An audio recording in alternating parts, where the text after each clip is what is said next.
Hello दोस्तों and स्वागत है आपका आज की इस वीडियो के अंदर जहां पे हम देखेंगे एक बहुत ही इम्पॉर्टेंट प्रीवियस ईयर क्वेश्चन को from political science and international relations. And इस क्वेश्चन के अंदर मैं आपको सिखाना चाहती हूँ कि किस तरह से स्ट्रक्चर को अप्रोच करें एंड वेरी इंपॉर्टेंटली जो कि स्टूडेंट्स बहुत बार घबराते हैं कि interlinkages across paper, right, across paper जो है उसको हम कैसे इंश्योर कर सकते हैं। ये चीज़ें जो मैं आपको दिखाऊंगी एंड साथ ही में ग्रेट वेज जिसके थ्रू जो करंट चीज़ें हो रही हैं उनको एग्जाम्पल की तरह यूज़ कैसे कर सकते हैं हम थ्योरी बेस्ड क्वेश्चंस में, which will further enrich your answers. This is also something that you will gain. Now, importantly, this is one of the answers that I have discussed in our live means crash course for 2024, जहाँ पे हम using previous year questions तैयारी कर रहे हैं, revise कर रहे हैं ताकि हमारा स्कोर बेहतरीन आ सके in political science optional for your mains 2024। तो अगर आप भी ऐसे ही एक एस्पिरेंट है जो कि घबरा रहे हैं, रिवीजन नहीं कर पा रहे हैं, या फिर आंसर राइटिंग के साथ कोप अप नहीं कर पा रहे हैं, आंसर स्ट्रक्चरिंग नहीं समझ पा रहे हैं, या फिर PYQs को प्रैक्टिस करना चाहते हैं, तो ये कोर्स आपके लिए है। कंप्लीटली लाइव है ये। साथ ही साथ में अपार्ट फ्रॉम लेक्चर्स जो कि आपको कोर्स में दिए जाएंगे, you also get complimentary tests. तो आपको यहाँ पे 10 जो है वीकली टेस्ट भी मिलेंगे प्लस फुल लेंथ टेस्ट जो हैं वो भी मिलेंगे। और साथ ही साथ में आप यहाँ पे चूज कर सकते हैं वेदर आप इन टेस्ट को इवैल्यूएट कराना चाहते हैं या नहीं इवैल्यूएट कराना चाहते हैं। ठीक है, so according to the same आप चुन सकते हैं और आप इस क्रैश कोर्स का हिस्सा बन सकते हैं। नाउ वेरी इंपॉर्टेंटली अगर आपको और इन्फॉर्मेशन चाहिए you can call on this number और contact us on cp.classes@gmail.com. Next very importantly we also have a test series, right. यहाँ पे 10 क्वेश्चन होंगे, 10 क्वेश्चन, सिर्फ PYQs नहीं बल्कि कुछ PYQs होंगे एंड बाकी न्यू क्वेश्चंस जिनके आने की चांसेस हैं, right, based on current issues. साथ ही में 4 full length tests, 2 will be based on PYQs and 2 will be based on new questions, model answers, video solutions, detailed evaluation as well as feedback, and Telegram group आपको दोनों ही crash course as well as test series के लिए मिलता है for mentorship and doubt resolution. Then very importantly अगर आप एक foundation student है तो मैं आपको बताना चाहती हूँ कि हमारा बैच 5 जो है लॉन्च हो गया है।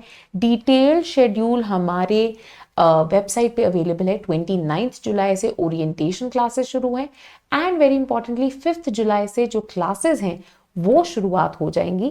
डिटेल तरीके से आपको रिकॉर्डेड फॉर्मेट में लेक्चर्स दिए जाएंगे ताकि आप फ्लो में सारी चीज़ें जो है कवर कर सकें। साथ ही में to cope up with all the dynamic elements you are also given monthly current affairs lectures ताकि आपको जो डायनामिज्म ऑफ द सब्जेक्ट है ऑफ PSIR उससे घबराने की ज़रूरत ना पड़े, वो भी हम आपके लिए पूरा कवर कराएंगे।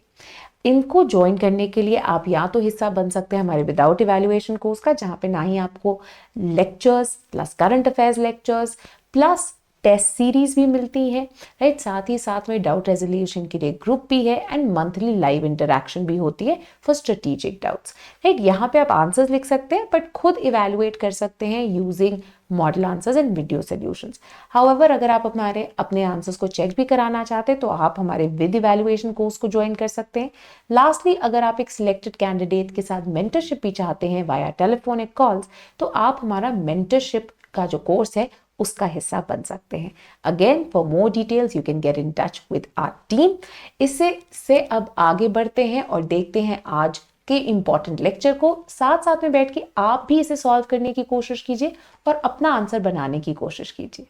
Now what does the question say? The question says analyze the contribution of liberal democratic principles in democratization of Indian polity. Now we know modernization and democratization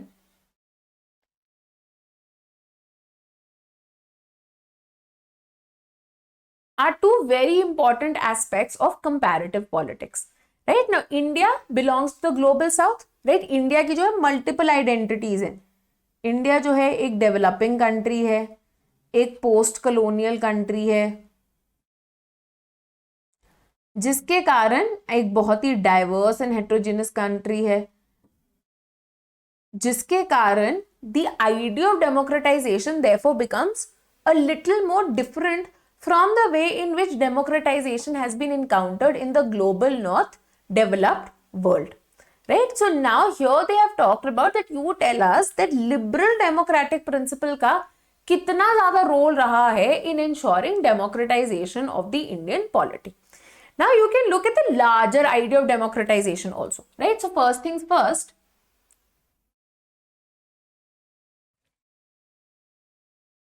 look at the keywords involved. The first keyword word which stands out is democratization. While we are talking in the context of Indian polity, they have said, they have mentioned that you don't have to tell us why the Indian independence happened. They have said that why is it, that how is it that democratization has been impacted by it. Right? So democratization is not a static phenomena. Right? It is what? A dynamic phenomena.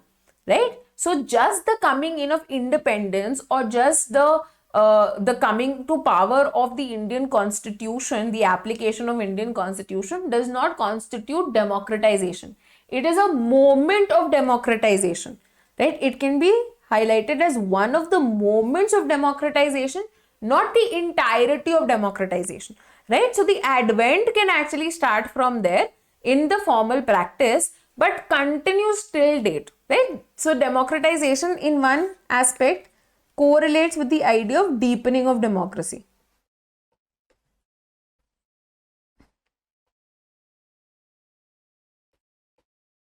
Right? This also correlates to the idea that while democracy may have been established with the promulgation of the constitution, democratization still remains a process which is continues to be a practice which is in process, right? So it is an ongoing process, the idea of democratization. Indian democracy may have been established, but democratization, why? Because this isn't just limited to the political formal sphere, but it has to deepen down and spread itself to all the spheres, right, of society, of economy, of ensuring social justice, economic justice, socio-political equality. This follows through the idea of democratization. So this should be the first keyword. The second keyword is that how is democratization impacted by liberal democratic perspectives. Now you can again start off by looking at that when we talk of modernization and democratization, what are various factors which a number of scholars and theorists have talked about which lead to the advent of modernization and democratization, right? As we've talked about in the liberal theory, in the liberal model of approaching developing states, and India भी क्या है? India एक developing state है, right? तो जब हम specifically Indian polity की बात कर रहे हैं, that is, then we can look at the various theories which had been suggested by scholars in context of the larger developing states. Right? So here we can talk about that how the political modernization perspective, for example, when it tries to draw a correlation between political development and democratization, their starting point is always economic development, right? Which is why the establishment of Western democracies was a model for them to follow if developing countries also wanted to ensure democratization in their own particular nation states, right? So for them, development is what led to, so what was the relationship? Development leads to democratization, right? Political development or democratization is only possible with the establishment of economic development. This was the chief or the paramount factor for them. However, when we look at a number of developing countries, including India, one of the things that we say in context of India is what? That listen, at the advent of our democracy, we were a very impoverished country, right? We were a country which had been exploited for decades and centuries by our colonial masters, right? Therefore, there was no as such economic development which had taken place, which would then lead to the establishment of democracy and further the process of democratization.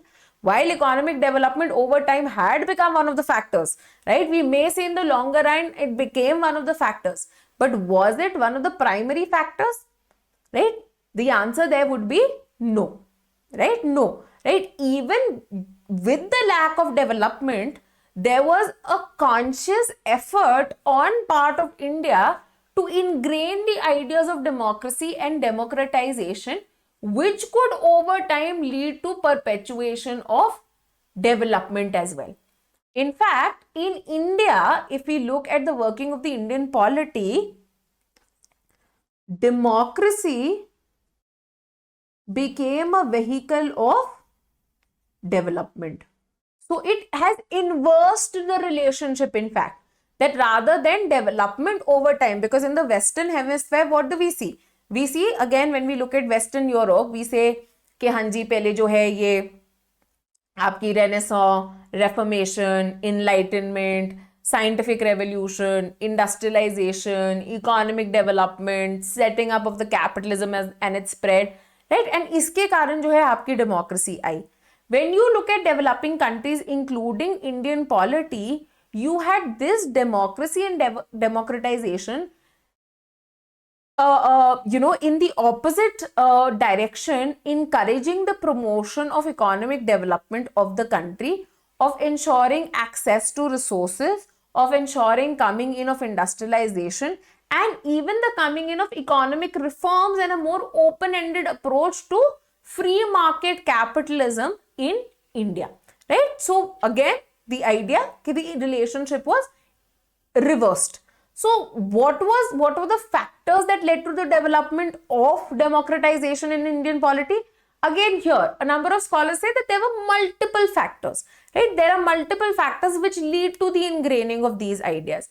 It can be cultural attitudes, it can be historical reasons, it can be the advent of certain liberal democratic principles within the working or the understanding of what is the expectation from the state, which can lead to the establishment of democracy and democratization.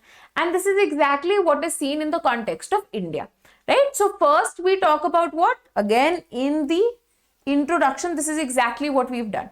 We first unpacked the idea of democratization.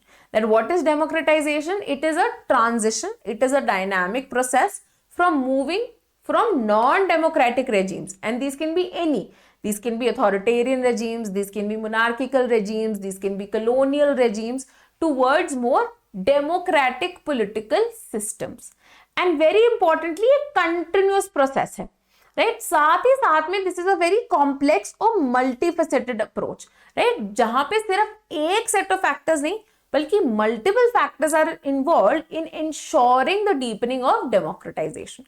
Now, as we've talked about, a number of political modernization and political development scholars belonging to the liberal tradition, including Seymour Lipset, W.W. Rostow, they had accorded the primary importance to what?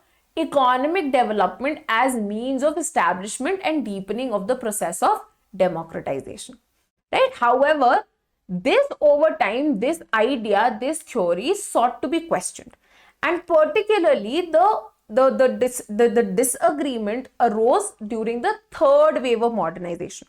Now we know that Samuel P. Huntington का major काम है on the three waves of democratization, and 1974 to 1990 के अंदर there were a number of countries जहाँ पे ये democratization जो है witness हो पाई, right? And इससे पहले भी, right, 1947, right after the end of the Second World War के फेज में भी देयर वर मल्टीपल कंट्रीज जिन्होंने ये डेमोक्रेटाइजेशन जो है विटनेस की थी.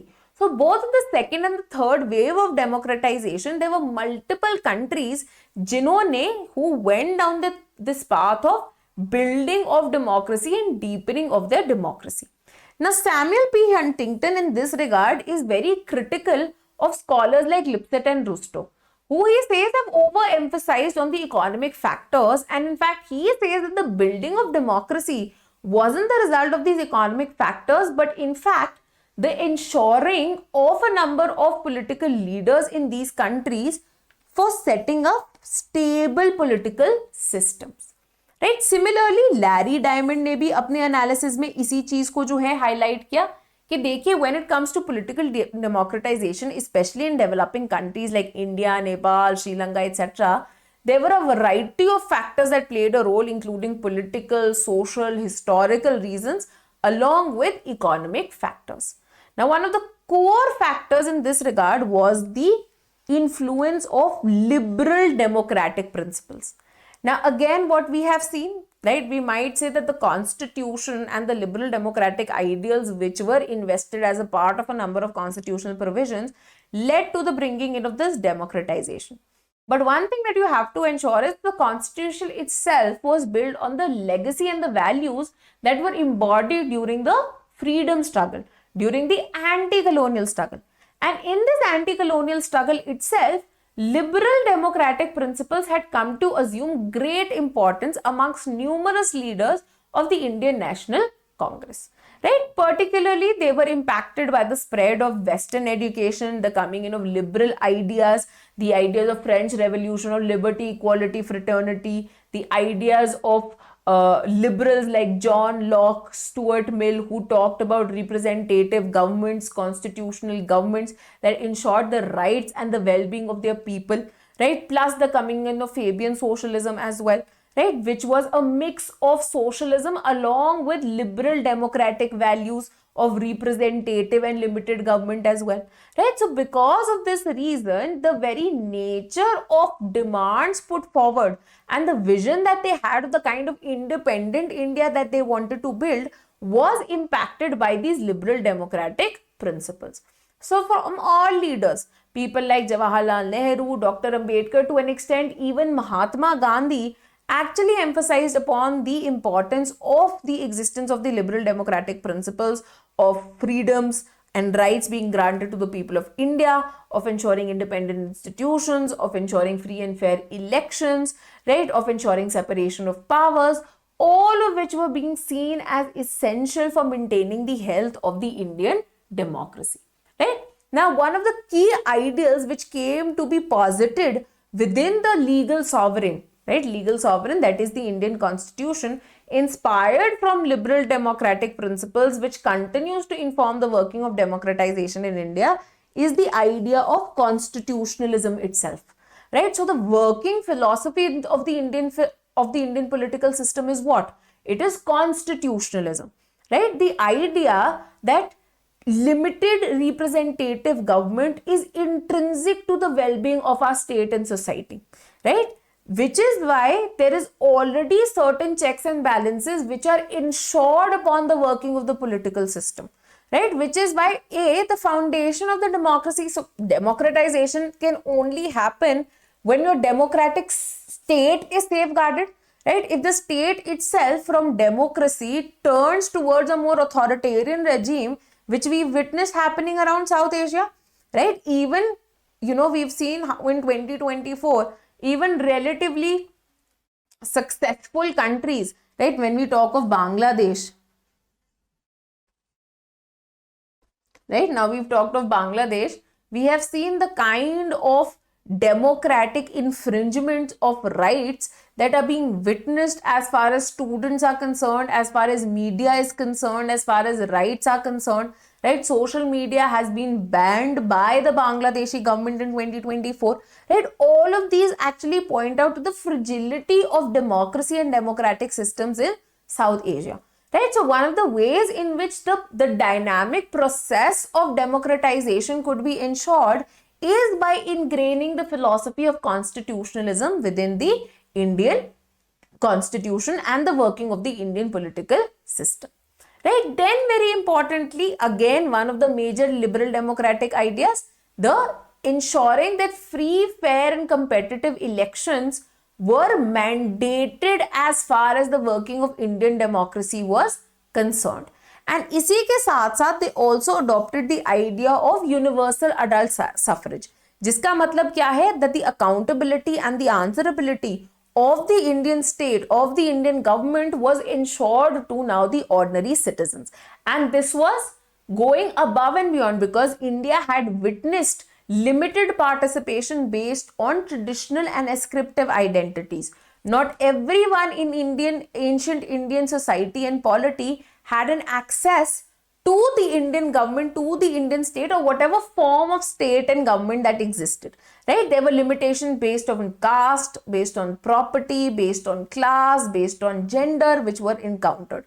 and therefore the idea of equality of all citizens, which is one of the main starting points of the liberal democratic principles, was ingrained in this concept of the universal adult franchise. And this enshrined the idea of popular sovereignty in India, right? That the existence of parliament as popular sovereign gained its legitimacy from our political sovereign, which is we, the people of India, right? Again, pushing for democratization in India. Another very complementary idea ingrained from liberal democratic principles ensuring democratization is the idea of rule of law, right? Which again has led to democratization. How has it led to democratization?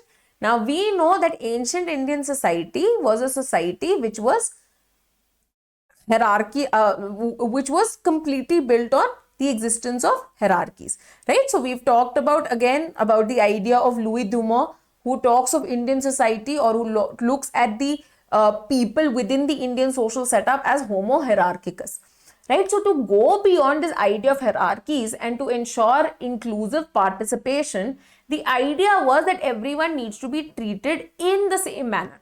There has to be an equal application of laws to one and all, right? Everyone should have equality before law, and plus a complete prohibition on the basis of any of these identities, right? Be it in case of caste, class, gender, residence, any of it, right? There will be a complete prohibition of discrimination, right? This again led to a strengthening of the people and realization within people to demand fulfillment of their rights, and in case of any injustices, raise their voice against the same, right? So democratization also happens when people have this realization, and the tiny injustices that they might be witnessing around them, they are able to speak up against it, right? So this idea of democratization was also ensured because of the existence of these principles of liberal democracy.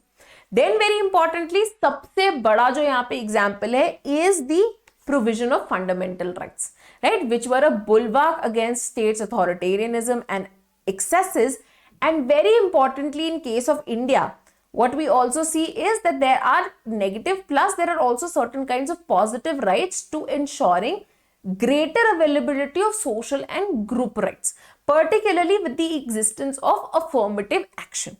And because of this virtuous cycle that they ended up creating, this led to greater democratization, wherein now you have employment and educational opportunities being made available to the erstwhile marginalized sections of population who had witnessed ages and ages of historical injustices, right? This kind of virtuous cycle also led to, beyond the reservation which is provided in legislative bodies, a greater democratic upsurge also, wherein you had the increased presence of marginalized sections of population, be it OBCs, be it Dalits, in your legislative assemblies or even the parliament, right? So again, what does this point to? This points towards democratization. And this democratization has been enabled by what? The prevalence of these liberal democratic principles. Similarly, Christopher Jaffrelot ने भी अपने काम में इसी चीज की बात की, that India के अंदर from procedural democratization, wherein everyone was just going and casting their vote, to actually expanding the reach and participation of people from diverse sections of population to ensure substantive democratization. This has only been possible because of the existence of these liberal principles. Then very importantly, one of the scenarios through which the ideas of justice and democratization has further been widened is through certain more liberal democratic principles, and particularly those pertaining to the working of institutions and organs of the government. Now we've talked about the need for separation of powers, plus we've talked about the need to guarantee and protect fundamental rights in the country. And this special role was given to whom? It was given to the Indian higher judiciary, particularly the Supreme Court along with the High Courts of India. And therefore, we have the inclusion of various articles, including Article 32, Article 226, Article 142, through which the Indian Supreme Court and the High Courts have tried to not just uphold these liberal democratic constitutional values, but also expand the scope of these fundamental rights, allowing for democratization to happen, right? So again, we can talk about how the coming in of the Puttaswamy judgment led to the enfranchisement of right to privacy, which has ensured that our informational autonomy, our bodily autonomy is maintained, right? This has also led to the follow through of numerous other rights, including the recognition of the third gender, the transgenders in India, as well as the reading down of section 377 and decriminalization of homosexuality in India through the Navtej Singh Johar judgment, right? So all of these are again examples of the deepening of democracy in India.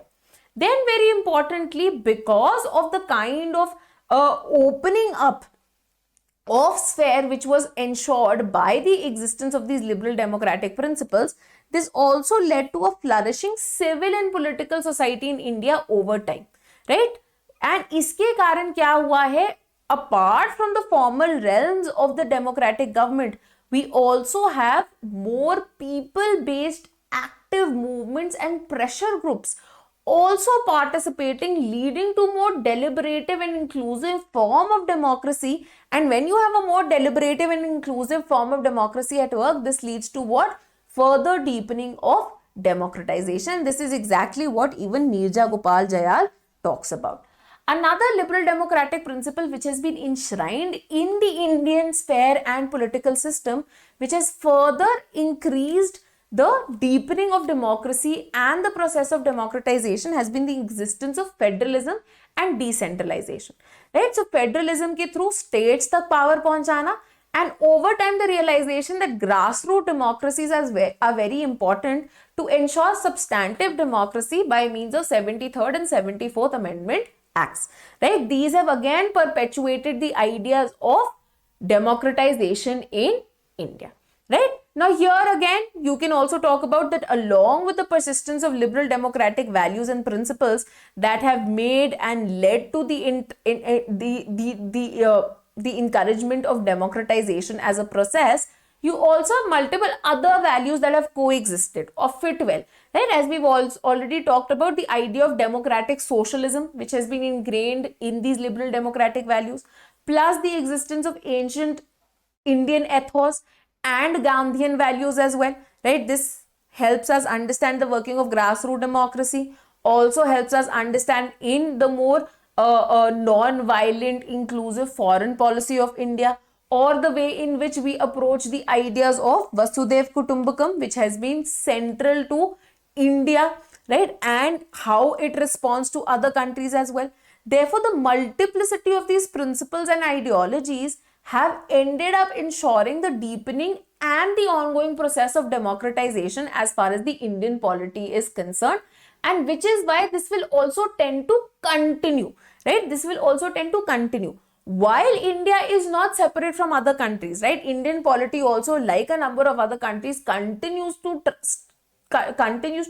have issues on a number of domains, right? So say for example, we continue to talk about that despite democratization, the working of democracy is hampered due to lack of economic development, right? So we've talked about that how in terms of working of democracy, Indian government continues to be pressurized or held hostage by the demands of subsidies and other such programs because of the lack of economic development. So genuine democratization has still been limited because economic development is still underway, right? Which has also led to the rise of what we call as populism, right? Because of the manifestation and continuation of, say, ascriptive identity, identity politics in India, the continuation of poverty and deprivation in India, the continuation of inequality in India, along with the rise in illiberalism also, right? So we've seen that how there are various institutions which have now, their powers of which have now been